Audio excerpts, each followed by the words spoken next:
So Playboi Carti and Rico Nasty are doing a tour together, which I think makes all the damn sense in the world.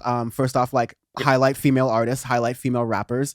Playboi Carti's a very like alternative like vibe, almost like screechy kind of deal.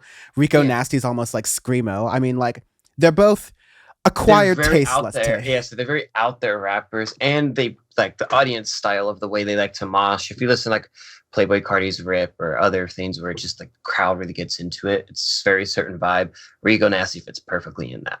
And can I say this? Like some of my cards on the table, like I, like when I was a super kid, like there weren't a lot of like black celebrities who were anything but like cookie cutter rappers or like kind of Mm, trying to do a rock, and like not even a lot of like black celebrities who were like into doing rock. Like you had Jimi Hendrix and you had um God damn it, I'm forgetting. Oh, Lenny Kravitz, maybe, and that's pretty much like all the two main like black rockers, or like anything like that, or like any of that influence. Now you're getting rap music with a lot of rock influence. Some of that through like XXXTentacion, Juice World, etc. But other that through living artists, and like that influence is broadening rap to a lot of other people, and that like should be a good thing. But what I'm mhm. getting to is it started in all places at the Forum in Los Angeles, where Rico Nasty is opening for Playboi Carti, as we're saying, and Playboi Carti's fans start booing Rico Nasty for a performance, and I'm just like, that's there's some times where you get like a lukewarm reaction to an opener, totally fine, but like Rico Nasty is very established, and again, as we kind of said earlier to start this, I think Playboi Carti and Rico Nasty musically are a very, very good They're pairing. similar. Yeah. Yeah. So people were on Twitter, like, kind of, a lot of people were shocked, especially because they're like, Rico Nasty, like, and also like we reviewed like some of her work on Audioface. She's really good, like a little bit of an acquired taste, not for everyone, but like I like it really though. good. Yes. Um, but Rico Nasty, not to be outdone or anyone, she had a lot to respond to. So even during the show, she threatened to just sit in silence while being booed in the audience, just like not perform, because at the end of the day, she's getting a check anyway, so whatever. And then she took to Twitter and said, "Oh, y'all want to be funny? LMAO, how about I be funnier?" And basically went on a tweet rampage. One of those tweets involves, "By the way, I'm not deleting any of this, so you know it's going to be good." Beautiful. When you know someone does that and triples down what they say, it's like, oh, ooh, saddle up, partner. See what's Yeah. gonna happen. Um, but yeah, there's one post that was like, anti-black ass crowd, weak ass little boys with blonde pubes. Ugh, get me out of here. Referencing the audience that was out there. Um, And then my favorite, because a real bitch getting paid regardless, keep playing Dick Wheats. Favorite tweet of the year so far. yeah. Um, there are a lot of people who were tweeting and saying, like, quote, "We're not anti-black. We just want to see Cardi and Ken Carson more than you." To which Rico Nasty responded, quote, "Those niggas would spit on you in real life." Which is like, I think another thing to be getting at, and Kenny Beats also kind of jumps in here. Noted white producer Kenny Beats, more on him later, said, "Don't ever fix your mouth to say anything about Rico Nasty if it's not legend, icon, or innovator."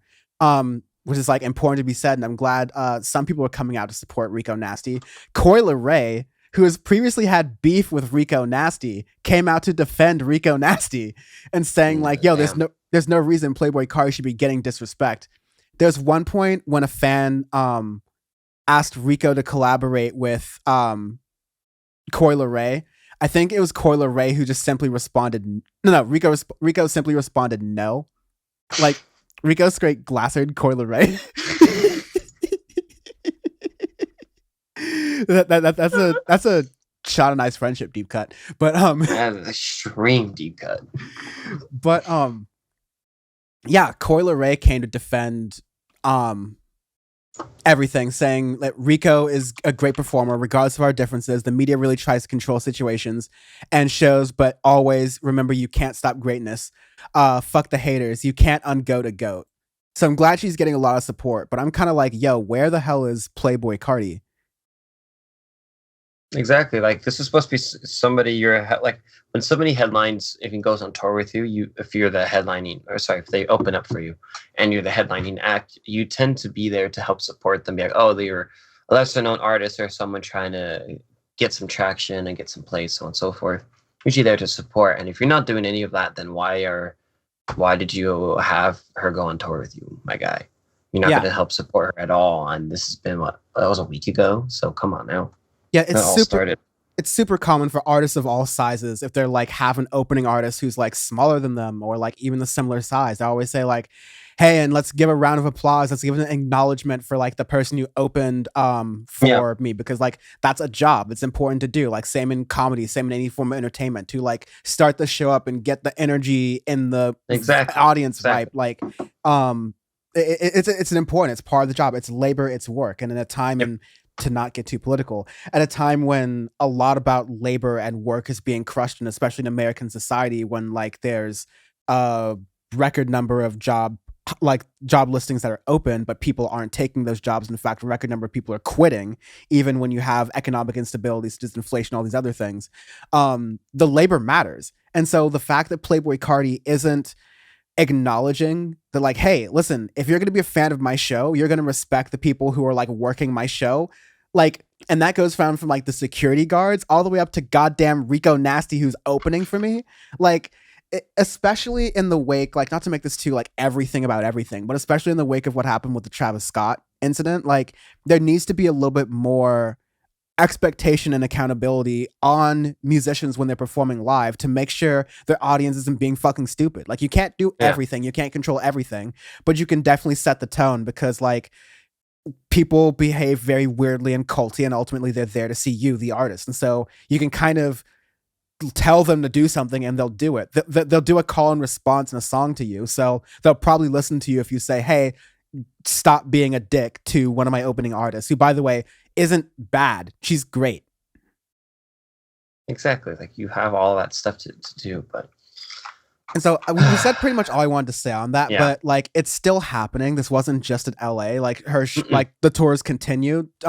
They did a show at the Theater of the Clouds in Portland, Oregon, and someone threw a bottle at her. And so Rico Nasty stopped the show and was like, "Who the fuck was it?" And security had to pull Rico Nasty back into the stage, because like at this point, I don't blame Rico Nasty, because she's getting fucking disrespected as she's doing her job, as she's like performing her show. And it doesn't seem like she's getting a lot of support from like any of the audience. Like, I'm glad she's getting support from other musicians and things like that. But Playboi Carti, where are you at? Exactly.